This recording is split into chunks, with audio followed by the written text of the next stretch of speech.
आज हम लोगों का टॉपिक होगा शंकु। आज हम लोग शंकु के बारे में बेसिक जानकारी लेंगे और उनका अध्ययन करेंगे। चलिए सबसे पहले देखते हैं शंकु की आकृति कैसी होती है। तो शंकु की आकृति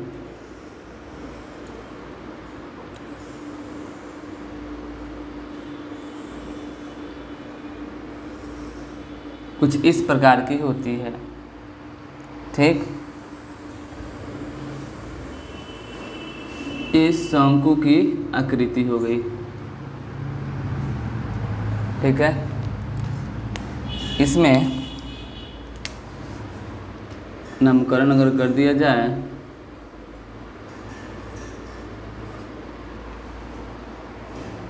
तो कुछ इस प्रकार से नामकरण हम कर सकते हैं।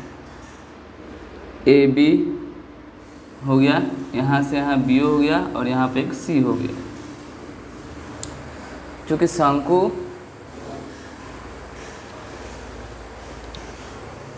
में 3 बीमाएँ होती हैं। शंकु में कितनी बीमाएँ होती है? 3। तो इसमें कौन कौन सी बीमाएँ दी गई है देखते हैं। इसमें ये जो तिरछी लाइन दिखाई दे रही है ए बी और ए सी, इसे तिरछी ऊंचाई कहते हैं। क्या कहते हैं? तिरछी ऊंचाई। इसे तिरछी ऊंचाई कहते हैं। ठीक, ए और ओ जो है ना, इसे लंबवत ऊंचाई कहते हैं। क्या कहते हैं? इसे लंबवत ऊंचाई कहते हैं। ठीक है, और अगर यहाँ से ये मिला दिया पूरा तो आपको बी और सी की जो दूरी है यह व्यास कहलाता है। क्या कहलाता है? व्यास कहलाता है। और यहीं पर ये ओ और बी के जो बीच की दूरी है इसे त्रिज्या कहा जाता है। क्या कहा जाता है? त्रिज्या कहा जाता है। तो शंकु में 3 बीमाएँ कौन कौन सी हो गई? तिरछी ऊंचाई। तिरछी ऊंचाई को एल से सूचित करते हैं। तिरछी ऊंचाई को काची से सूचित करते हैं? एल से। और लंबवत ऊंचाई को एच से सूचित करते हैं। एच से सूचित करते हैं, जबकि व्यास को डी से सूचित करते हैं और त्रिज्या को आर से सूचित करते हैं। ठीक, अब इसमें देखेंगे 3 बीमाएँ कौन कौन सी होती है। तो तिरछी ऊंचाई, लंबवत ऊंचाई और त्रिज्या। व्यास भी है लेकिन ये त्रिज्या से जुड़ा हुआ है। त्रिज्या के 2 गुने को व्यास कहते हैं या व्यास के आधे को त्रिज्या कहते हैं। इसलिए इन दोनों में से एक ही को किसी बीमा लेंगे, लेकिन समझेंगे दोनों को। ठीक, ये हमारी हो गई शंकु की आकृति। तो हमेशा शंकु में जो आपको निकालना पड़े, आयतन निकालना पड़े, वक्र क्षेत्रफल निकालना पड़े, आधार का क्षेत्रफल निकालना पड़े और संपूर्ण पृष्ठ क्षेत्रफल निकालना पड़े, तो आपको ये 3 बीमाएँ मालूम होने चाहिए आवश्यकता के हिसाब से। ऊंचाई, तिरछी ऊंचाई और त्रिज्या। जब ये तीनों बीमाएँ आपको मालूम होंगे तो आप आसानी से इसमें जो भी पूछा जाएगा उसको आप बना सकते हैं। ठीक है, अब इन तीनों बीमाओं में परस्पर क्या संबंध होता है? चूँकि ए और ओ ये लंबवत ऊंचाई है और यह आधारित है किस पर? त्रिज्या पर। इस प्रकार से यहाँ पर एक समकोण का निर्माण होता है। यहाँ पर एक समकोण का निर्माण होता है। तो ए, ओ और बी देखें तो यहाँ पर हमें एक समकोण त्रिभुज की आकृति दिखाई देती है।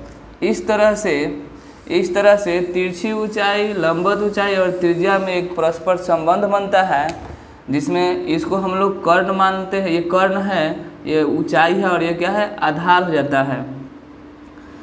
तो तीनों बीमाओं में जो संबंध बनेगा उसको लिखते हैं। तो महत्वपूर्ण तथ्य में सबसे पहला जो लिखेंगे हम लोग वह लिखेंगे तीनों विमाओं में संबंध, तीनों विमाओं में संबंध। तो तीनों विमाओं में क्या संबंध है? तो ये एल का स्क्वायर बराबर, एल मतलब तिरछी ऊंचाई, एल मतलब तिरछी ऊंचाई, तो एल का स्क्वायर बराबर एच का स्क्वायर प्लस आर का स्क्वायर, यही संबंध बनेगा, पाइथागोरस प्रमेय वाला यही संबंध बनेगा। ठीक, अगर फिगर के हिसाब से लिखें तो ए बी का स्क्वायर बराबर ए ओ का स्क्वायर प्लस ओ बी का स्क्वायर, ये परस्पर संबंध बनेंगे।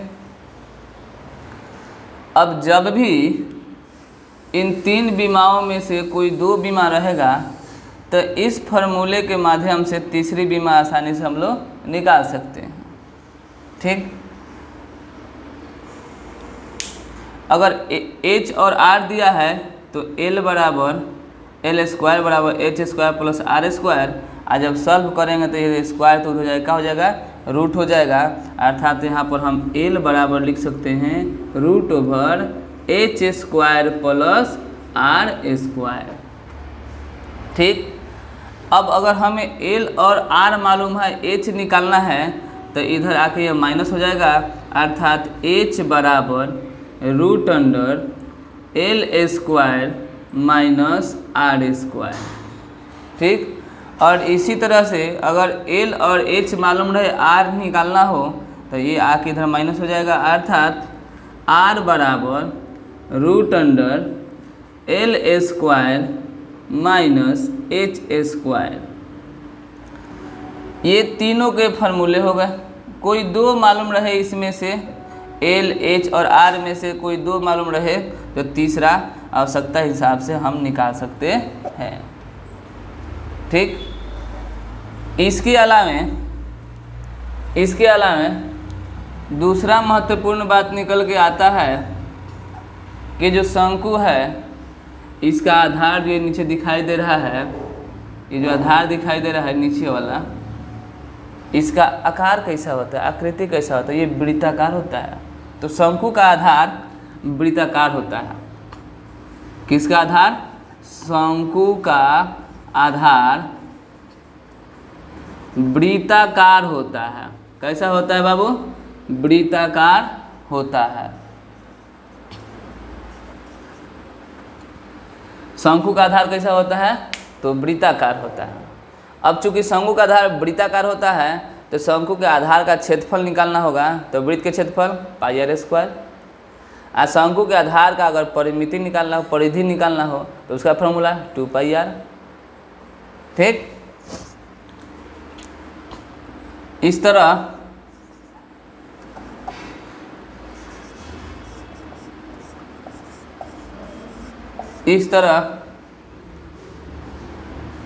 सूत्र निकल के आता है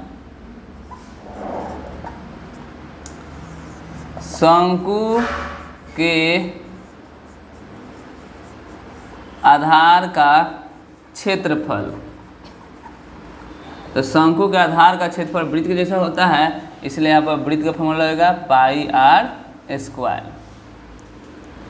एक और, शंकु के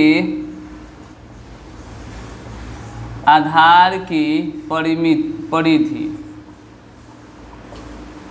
परिमिति कहे चाहे परिधि कहें, तो परिधि, तो ये वृत्त के आकार का है, तो वृत्त का परिधि का फॉर्मूला 2 पाई आर लगेगा। ठीक है, अब इसमें तीसरा तथ्य यह निकल के आता है, तीसरा महत्वपूर्ण बात निकल के आता है कि शंकु में कितने तरह के सतह होते हैं। तो शंकु में 2 तरह के सतह होते हैं। शंकु में 2 तरह के सतह होते हैं। शंकु में कितने तरह के सतह होते हैं? 2 तरह के सतह होते हैं। पहला वक्राकार सतह, वक्राकार सतह, और दूसरा और दूसरा वृत्ताकार सतह, वृत्ताकार सतह। ठीक, शंकु में कितने तरह के सतह होते हैं जी? तो शंकु में दो तरह के सतह होते हैं, एक वक्राकार सतह, एक वृत्ताकार सतह। तो वृत्ताकार ये आधार वाला हो गया। अब वक्राकार सतह कौन हो गया? तो ये शंकु के चारों तरफ का। इसकी आकृति सेम वैसे होती है जो बर्थडे में बच्चे टोपी पहनते हैं ना, ऊपर बर्थडे वाला टोपी, वह शंकु के आकार का होता है। उसको देखिएगा, ऊपर जो वक्र के आकार का होता है, सतह जो होता है ऊपर वाला, वह होता है वक्राकार सतह। ठीक, अब इसमें और कौन कौन से फॉर्मूले निकल के आएंगे? ये तो हो गए। अब फॉर्मूला निकल के आएगा कि शंकु का आयतन का सूत्र क्या होता है। शंकु का आयतन, तो शंकु के आयतन का फॉर्मूला होता है 1/3 पाई r स्क्वायर h। क्या होता है? 1/3 पाई r स्क्वायर h। ये हो गया शंकु का आयतन। फॉर्मूला इसमें से आएगा कि शंकु के वक्र सतह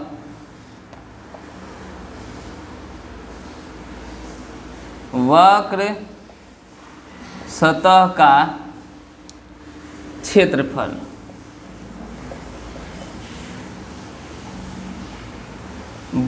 शंकु के वक्र सतह का क्षेत्रफल। तो इसका फॉर्मूला बनेगा पाई आर एल। क्या फॉर्मूला होगा इसका? पाई आर एल हो गया हमारे शंकु का वक्र सतह का क्षेत्रफल। और एक फॉर्मूला इसमें बनेगा कि शंकु के संपूर्ण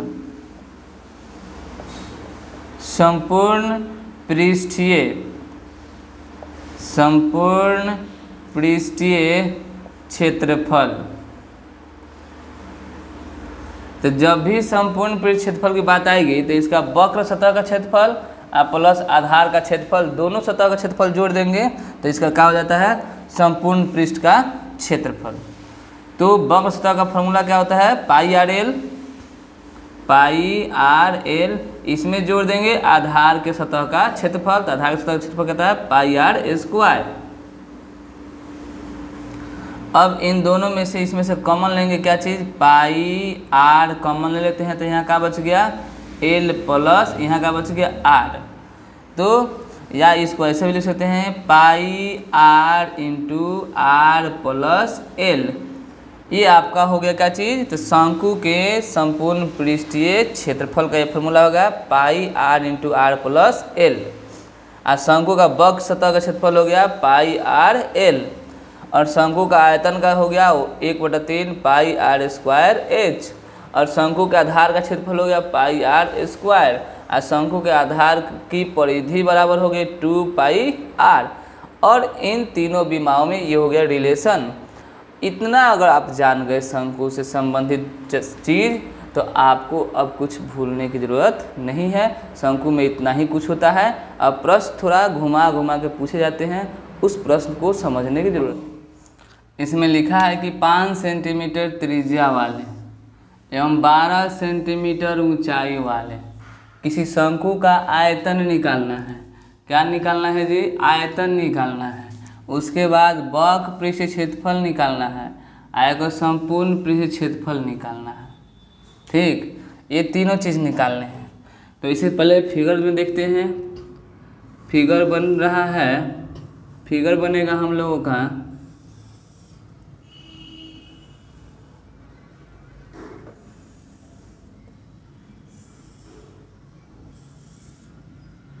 इस प्रकार से हम लोगों का फिगर होगा।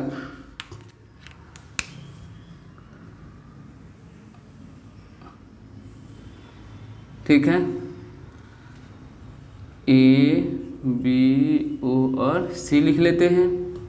दिया क्या है? त्रिज्या दिया है, दिया है आर बराबर 5 सेंटीमीटर। ये दिया है कितना? 5 सेंटीमीटर।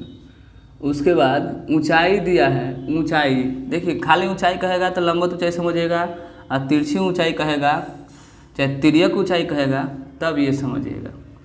तो ये ऊंचाई दिया है कितना, 12 सेंटीमीटर। ठीक, इसमें आयतन निकालने हैं, तो आयतन का फार्मूला तो 1/3 पाई आर स्क्वायर एच, तो इससे तो आयतन निकल जाएगा।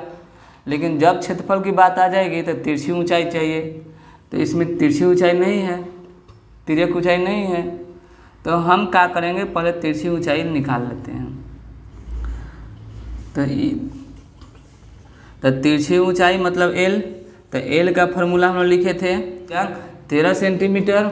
त्रिज्या मिला ही है और ऊंचाई मिला ही है। अब आइए हम ज्ञात करते हैं दिए प्रश्नों में। तो सबसे पहले हम लोग निकालते हैं आयतन, शंकु का आयतन। तो शंकु का आयतन, तो शंकु का आयतन का फार्मूला क्या होता है जी, बोलिए, 1/3 पाई आर स्क्वायर एच। तो 1/3 हो गया, पाई का मान कुछ नहीं कहा गया है तो 22/7 रख लीजिए, तो लिख लीजिए 22/7। और त्रिज्या आर स्क्वायर, तो त्रिज्या कितना है 5, तो 5 × 5। और ऊंचाई कितना है जी, 12, ऊंचाई कितना है 12। अब इसे सॉल्व किया जाए तो 3 से 12 कट जाएगा, कितना बार में, 4 बार में। अब कोई कटने वाला नहीं है, तो चलिए गुना करते हैं।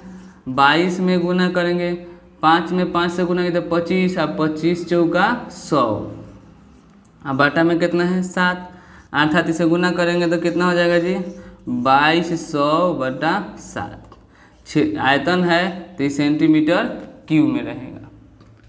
ठीक है, इसके बाद इसको चाहिए तो आप भाग भी दे सकते हैं, भाग देकर भी लिख सकते हैं, ऐसे भी लिख सकते हैं। दूसरा इसमें क्या निकालने के लिए बोल रहा है, दूसरा निकालने के लिए कह रहा है वक्र पृष्ठीय क्षेत्रफल। तो हम लिखते हैं शंकु का वक्र पृष्ठीय क्षेत्रफल। तो इसका फॉर्मूला क्या होता है, पाई आर एल। फॉर्मूला क्या होता है, पाई आर एल। तो पाई का मान क्या रखना है जी, तो 22/7, और त्रिज्या कितना रखना है 5, और एल कितना आया यहाँ पर 13। चलिए अब इनको गुना किया जाए तो ये हो गया 22 × 13 × 5 = 65, और बटा में 7। ठीक है, करने पर कितना आ जाएगा जी, 1430/7। चूँकि क्षेत्रफल है तो यह क्या चीज़ में हो जाएगा, सेंटीमीटर स्क्वायर।